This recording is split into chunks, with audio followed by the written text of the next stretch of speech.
Allez Thibaut! Allez Thibaut! Plaque, plaque! On a très peur, vraiment très peur parce que c'est un adulte qui nous fait du mal quand même. Quelqu'un qu'on connaît forcément et que notre entourage aussi connaît. En aucun moment, alors, moi et mes collègues, on pensait à ça. Il y a 15 jours encore, pour moi c'était un sujet complètement inconnu. La pédophilie.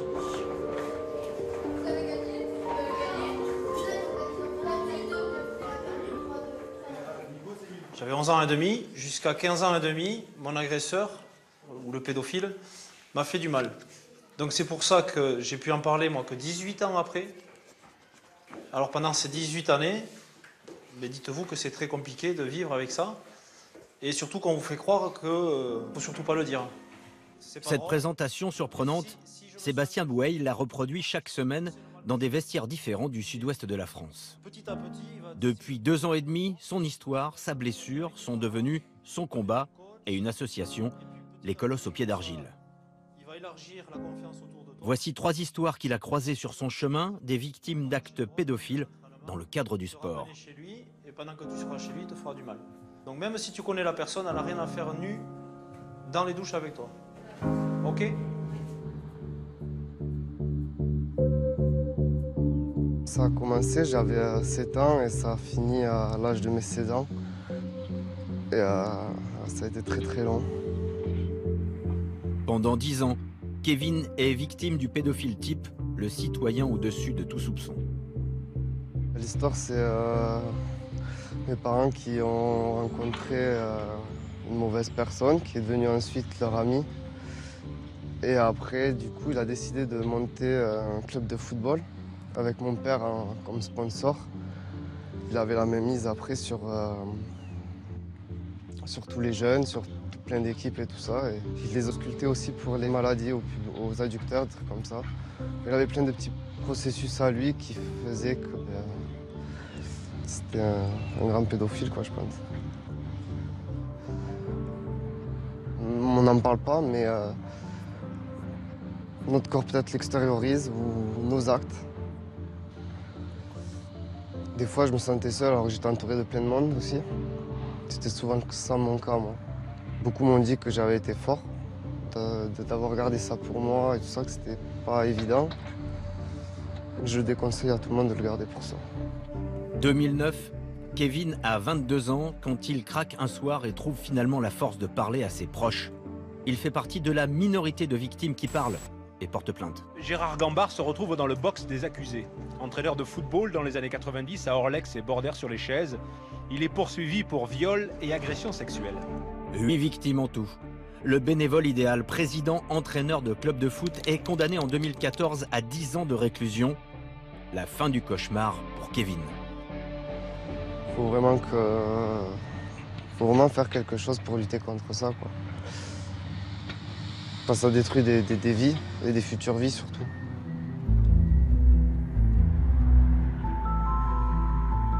Protéger les enfants, c'est justement la mission de Sébastien. Il veut changer les pratiques dans les clubs de sport. Pour cela, il doit d'abord être entendu par les dirigeants et bénévoles. Son meilleur argument, attention, ça n'arrive pas qu'aux autres. Un soir près de Pau, club de foot de Morlas-Est-Béarn. L'assistance tend l'oreille. J'ai un club il n'y a pas longtemps. Il y a 2 ans, il y a des gamines qui se sont plaintes que l'entraîneur leur touchait les fesses. On leur a répondu, c'est un sport co, une tape sur le cul, c'est comme ça qu'on le fait. C'est pour t'encourager.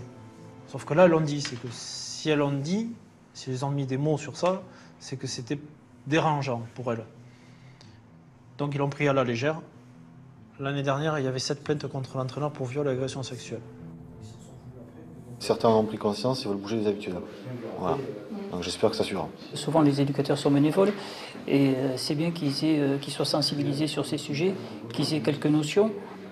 Comme il a parlé, donc jamais rester seul avec un enfant au vestiaire. Plaque, plaque, plaque! Plaque-le! Car au-delà des victimes, un cas de pédophilie, c'est aussi une catastrophe qui s'abat sur un club et d'abord sur la tête de ses dirigeants. On évolue en pleine confiance avec les autres éducateurs et puis bon, c'est à un moment donné, c'est dur à accepter, quoi. C'est vraiment... donc oui, quelque part, c'est une trahison, quoi. Alors, Il y a un an, encore un citoyen parfait, pompier bénévole, responsable des cadets du club de rugby Nord-Béarn, accusé d'agression sexuelle sur des jeunes rugbymen et pompiers. Dans ce cas, sans connaître les faits, entre la presse et les parents, le président du club doit immédiatement fournir des réponses. Quand on est responsable ou co-responsable d'une école de rugby de 100 gamins, donc avec des parents derrière et en étant père de famille aussi quand même, on se dit comment on va être jugé, quoi. Comment on va être jugé. Derrière ça, les parents peuvent nous dire vous nous avez caché des choses et tout ça. Donc c'est là qu'il faut être très réactif et transparent à la fois, quoi. Jean-Luc Broca organise alors à chaud une réunion avec Sébastien. Les parents de l'école de rugby trouvent face à eux un interlocuteur qui connaît le dossier. C'est par le témoignage de Sébastien qu'on se dit peut-être qu'on est passé à travers. Derrière ça, les parents nous ont remercié d'avoir réagi aussitôt, d'avoir été transparents. L'affaire n'est pas encore jugée. Le mis en cause conteste les faits. Dans le club, la confiance est restée, mais on est désormais attentif aux bonnes pratiques. Plus d'adultes seuls avec un enfant dans un vestiaire ou une voiture.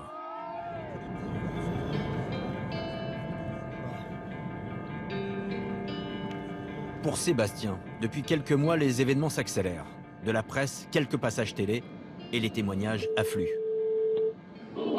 Salut, c'est Sébastien, Colosse au Pilar. Oui, il m'a dit de te contacter parce que moi j'ai eu une agression l'été dernier. Je te conseillerais d'aller voir une victimologue plutôt. Et si tu as un problème ou si tu as des questions, n'hésite pas à me contacter, je te répondrai dès que possible. Merci. Allez, bon courage. Merci. Ciao. Sur tous les témoignages que j'ai en ce moment, c'est les victimes, on les mis. C'est ce qui m'est arrivé à moi. Hein. C'est que les victimes, on dérange dans la famille. C'est un sérieux problème.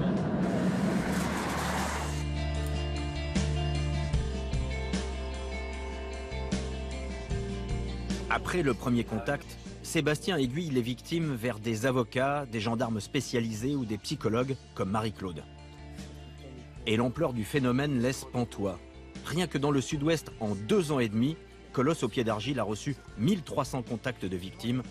200 ont donné suite à la constitution d'un dossier officiel. Et donc là, j'ai eu des témoignages encore aujourd'hui dans le judo, dans le foot, professeur de sport. Bon, et la religion, n'en parlons pas. Ce qui peut paraître surprenant à un novice, quelqu'un qui arrive de l'extérieur, c'est effectivement la quantité. Parce qu'effectivement, même en habitant dans un département qui n'est pas parmi les plus peuplés de France, oui, effectivement, on s'aperçoit qu'il y a énormément de gens qui sont impactés. Tous les enfants font du sport. Donc à un moment donné, il faut se dire que là où il y a des enfants, il y a de toute façon des prédateurs qui sont présents. Et puis, il y a les coups de tabac, les appels de détresse. Fin janvier 2016, quelque part sur la côte basque, la mère est en colère, celle d'un garçon de 8 ans aussi. Elle contacte Sébastien et la psychologue. Son fils ne veut plus jouer au rugby. Alors elle prend rendez-vous avec son éducateur, un ami pour comprendre, un soir. La suite, c'est un moment d'angoisse. On prenait un café avec ce monsieur, qui voulait absolument prendre un café avec nous. Je comprends mieux maintenant. Et il voulait lui parler de rugby tout seul, sans ma présence. Je lui dis ok, tu vas 5 minutes sur la place, hein, là où on habite, mais je veux avoir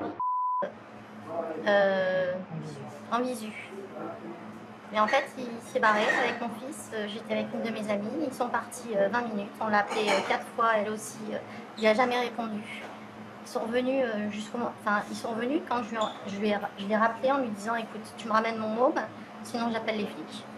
Et là, ils sont revenus dans les 30 secondes et il m'a dit direct ah désolé, j'ai pas entendu mon téléphone sonner. Et là, il est parti comme un voleur, il a fait un bisou sur la joue à il nous a même pas dit au revoir.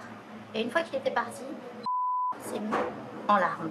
Un rideau de larmes, impossible de le calmer, rien du tout. Rien. Il a détruit psychologiquement mon fils. Était terrorisé de peur de se faire enlever. Je ne pense pas qu'il y a agression sexuelle, mais il cible sa proie, qui est là l'enfant de madame. Et petit à petit, il va tisser sa toile autour de l'enfant, la confiance des éducateurs, la confiance de la maman, puisqu'elle lui a laissé 5 minutes à la base pour aller discuter avec le petit. Et c'est comme ça qu'il fonctionne. Et là, le piège était en train de se refermer pour le petit, malheureusement. Agression sexuelle ou pratique déviante, cette maman a déposé plainte. L'éducateur a été suspendu par le club. L'enquête est en cours, nous a répondu le parquet. Malgré ces 2 exemples, le rugby n'est pas plus touché que les autres sports. D'ailleurs, la Fédération française de rugby est la première grande instance à avoir signé une convention avec les Colosses. Le reste du sport français, lui, est encore très largement à sensibiliser, voire à convertir. Un discours encore fréquent est celui-là, capté à distance il y a quelques mois avec un micro caché. Sébastien retrouve un responsable régional de football au bord d'un terrain qu'il avait contacté sans succès, voilà 1 an. Mon comité directeur n'était pas du tout chaud. Et pourquoi? Je ne sonde ni les cœurs ni les âmes. Non mais c'est la seule fédé qui freine hein, comme ça, c'est bizarre. Hein. Mais je pense qu'on pourra en reparler, on va essayer de remettre des fois il faut... Tous les dirigeants encore réticents seront peut-être convaincus par Kevin. Lui a repris le foot et le cours de sa vie, mais à l'heure actuelle, combien de victimes restent muettes? Il y en a plein qui ne parlent pas. Il y en a beaucoup qui m'ont dit qu'il leur arrivait des choses, mais qui ne veulent pas parler parce que ils ont peur, ils ont honte, ils sont en prison, quoi, on va dire.